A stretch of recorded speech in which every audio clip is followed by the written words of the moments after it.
2 മണിക്ക് ശേഷം, അതായത് മുൻകൂട്ടി നിശ്ചയിച്ച പ്രകാരം 2 മണിക്ക് ദർബാർ ഹാളിലെ പൊതുദർശനം അവസാനിപ്പിച്ച് അപ്പോൾ ആ സമയത്ത് തന്നെ ആരംഭിച്ച വിലാപയാത്രയാണ്. പക്ഷേ ഇപ്പോൾ പോലും അത് തിരുവനന്തപുരം നഗരം പൂർണ്ണമായും പിന്നിടാൻ സാധിച്ചിട്ടില്ല എന്ന് പറയുമ്പോൾ ഏകദേശം 5 കിലോമീറ്റർ ദൂരം പിന്നിടാൻ എടുത്തത് 3-3.5 മണിക്കൂറാണ്. അപ്പോൾ അത്രമേൽ വലിയ ആളുകൾ അദ്ദേഹത്തെ കാണാനായി അവിടെ എത്തുന്നു. ഇപ്പോഴും അത് ഉള്ളൂരിൽ തന്നെ നിൽക്കുന്നു എന്നുള്ളതാണ് മനസ്സിലാക്കുന്നത്. അടുത്തത് പോങ്ങുമൂടാണ്. പോങ്ങുമൂടും അല്പസമയം ആളുകൾക്ക് കാണാനുള്ള ക്രമീകരണമുണ്ട്.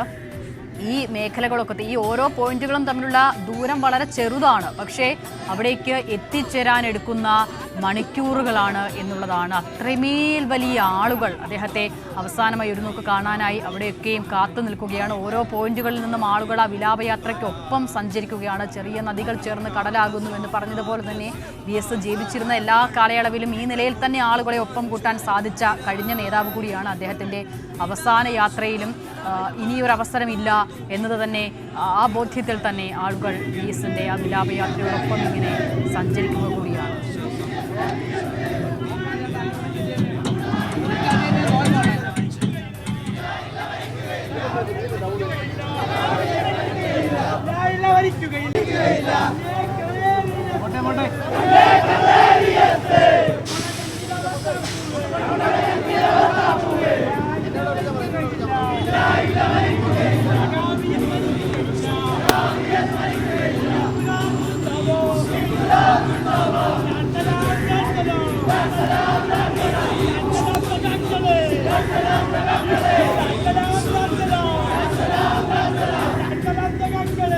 രാജ്കുമാറിലേക്ക് ഒരിക്കൽ കൂടി പോകാം. രാജ്കുമാർ, പോങ്ങുമൂട് എത്തിച്ചേർന്നിട്ടുണ്ടോ ഇപ്പോൾ?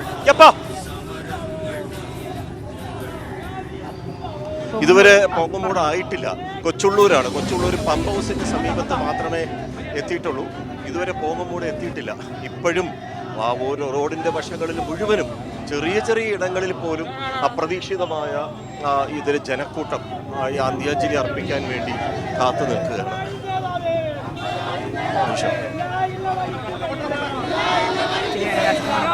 പോങ്ങുമൂട് എത്തിയിട്ടില്ല. ഉള്ളൂരായിരുന്നു ഇതിന് മുൻപുള്ള കേന്ദ്രം. അവിടെ നിന്ന് പോങ്ങുമൂടെത്താനാണ് ഇത്രയധികം സമയമെടുക്കുന്നത്. വലിയ ആൾക്കൂട്ടം റോഡിന് ഇരുവശവുമായി കാണുക കൂടിയാണ്. രാജ്കുമാർ, പോങ്ങുമൂടും ഈ നിലയിൽ തന്നെ ഒരുപാട് ആളുകൾ കാത്തു നിൽക്കുന്നുണ്ടല്ലേ? തീർച്ചയായിട്ടും പോങ്ങുമൂടും ഇതുപോലെ ഒരുപാട് പേർ കാത്തു നിൽപ്പുണ്ട്. എല്ലാവരും അവരുടെ മുഷ്ടി ചുരുട്ടി VSന് അന്ത്യാഭിവാദ്യം അർപ്പിക്കുന്നത് കാണുമ്പോൾ നമുക്ക് ആ VSനോട് ഈ ജനത എത്രമാത്രം ഒരു സ്നേഹവും ആത്മാർത്ഥതയും വിശ്വാസവും പ്രകടിപ്പിച്ചിരുന്നു എന്നതിലാണ് നമുക്ക് കാണുന്നത്. അവരൊന്നും ഒരുപക്ഷെ രാഷ്ട്രീയമുള്ളവരായിരിക്കില്ല, പക്ഷേ അവർക്ക് VS എന്ന് പറയുന്നത് അവരുടെ ആരൊക്കെയാണ്. അതുകൊണ്ടാണ് ഈ രാഷ്ട്രീയ ഭേദമന്യേ നിരവധി പേർ, സാധാരണക്കാർ, അങ്ങനെയൊക്കെ റോഡ് സൈഡിൽ 2 വശങ്ങളിലുമായി ആ 100 കണക്കിന് ആളുകൾ ഓരോ കൊച്ചു കൊച്ചു തെരുവുകളിൽ എല്ലാ സ്ഥലങ്ങളിലും ഇങ്ങനെ ഒത്തുകൂടി അവർ VSന് അന്ത്യാഭിവാദ്യം അർപ്പിക്കാൻ. ഇപ്പോൾ പോങ്ങുമൂട് എത്തിയിട്ടുണ്ട്. പോങ്ങുമൂട് എത്തിയിട്ടുണ്ട്. അവിടെ അന്ത്യവാദ്യം അർപ്പിക്കുകയാണ്, ആദരാഞ്ജലികൾ അർപ്പിക്കുകയാണ്. ഇനിയും ഏറെ ആളുകൾ ഇരുവശങ്ങളിലുമായി കാത്തു നിൽക്കുന്നു അവരുടെ പ്രിയപ്പെട്ട VSനെ ഒരു നോക്ക് കാണാനായി. കുറേ അമ്മമാർ ഇവിടെ നമുക്ക് കാണാം.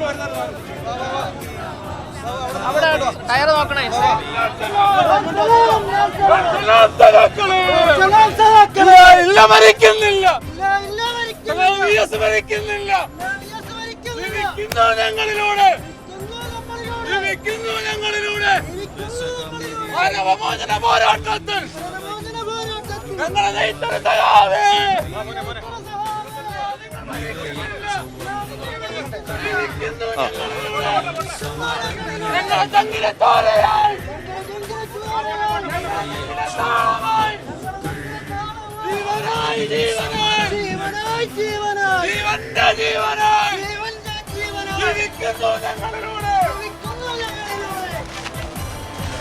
പോങ്ങുമൂട് കടന്നിരിക്കുകയാണ് ഇപ്പോൾ. ഉള്ളൂരിൽ നിന്നും അല്പം മുമ്പ് പോങ്ങുമൂട് എത്തിയിരിക്കുന്നു. പോങ്ങുമൂടും ആളുകൾ ആദരാഞ്ജലികൾ അർപ്പിക്കുന്നുണ്ട്. എത്ര അമ്മമാരാണ്! ആ കാഴ്ചകളൊക്കെ അത്ഭുതപ്പെടുത്തുകയാണ്. പ്രായമായ സ്ത്രീകളൊക്കെ മണിക്കൂറുകളോളം കാത്തുനിന്നാണ് പ്രിയപ്പെട്ട നേതാവിനെ അവസാനമായി ഒരു നോക്ക് കാണുന്നത്. പോങ്ങുമൂടിൽ നിന്നും ശ്രീകാര്യമാണ് അടുത്തത്. ശ്രീകാര്യത്തും സമാനമായ രീതിയിൽ തന്നെ ആളുകളൊക്കെ വിവിധ മേഖലകളിൽ നിന്നും വന്ന് VSനെ കാണാനായി കാത്തു നിൽക്കുന്നു കൂടിയുണ്ട്. അങ്ങനെ എല്ലാവരും അതേ മുദ്രാവാക്യങ്ങൾ ഏറ്റുവിളിക്കുകയാണ്. അവരുടെ പ്രിയപ്പെട്ട നേതാവ് VS മരണമില്ല, ഓരോരുത്തരിലൂടെയും ജീവിക്കുന്നു, ഞങ്ങളിലൂടെ ജീവിക്കുന്നു എന്നുള്ളതാണ് അവരൊക്കെയും പറയുന്നത്.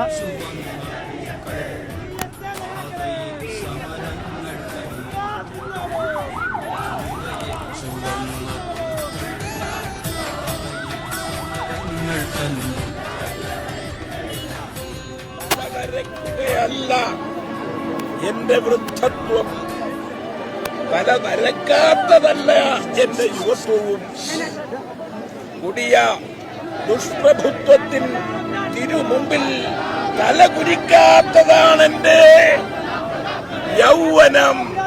തല കുനിക്കാത്തതാണെന്റെ യൗവനം.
Salute to Comrade PS.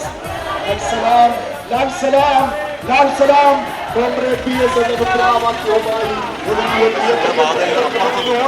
അവരുടെ കൺവഴിയിൽ